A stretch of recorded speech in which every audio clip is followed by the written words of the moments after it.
છોટાઉદેપુર જિલ્લાના નસવાડી ખાતે બરોડા ડેરીના નસવાડી ઝોનના બિનહરીફ વિજેતા જીબી સોલંકીનો સન્માન સમારોહ યોજાયો, જેમાં મોટી સંખ્યામાં બરોડા ડેરીના ઉમેદવાર સહિત મંડળીઓના પ્રતિનિધિઓ હાજર રહ્યા હતા।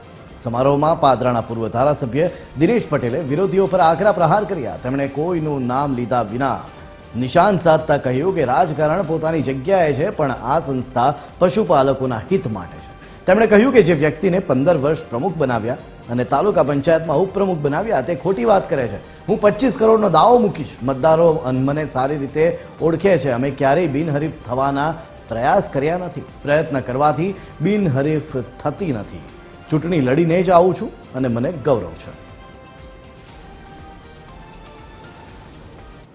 જે વ્યક્તિને 15 વર્ષ મેં પ્રમુખ બનાવ્યો, જેને તાલુકા પંચાયતમાં ઉપપ્રમુખ બનાવ્યો અને સેન્ટ્રલ કોઓપરેટિવ બેંકમાં પણ ડિરેક્ટર બનાવેલો, એ ભાઈ ના જોઈતી વાતો કરે છે, તરહની વાતો કરે છે, ખોટી ખરી વાત કરે છે।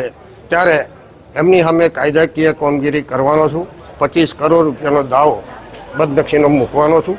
વડોદરા જિલ્લાની જનતા મને ઓળખે છે, પાદરા તાલુકાના મતદારો મને ઓળખતા હોય ત્યારે મારે કૂતરું બચકું ભરી જાય પણ બચકું તો નહીં ભરવાનું, પણ દંડાથી નહાળવાનું ખરું, એ કામગીરી મને સારી રીતે આવડે છે અને હું કરીશ। હું બિનહરીફ થયો નથી, કેમ કે મારા કોઈ બિનહરીફ થવામાં પ્રયત્નો હતા નહીં, પણ મારી સામે ફોર્મ ન લેવું એ સંકલ્પ આખા ઝોનના તમામ મતદાર અને પ્રતિનિધિઓનો હતો, એટલે મને બિનહરીફ કર્યો છે।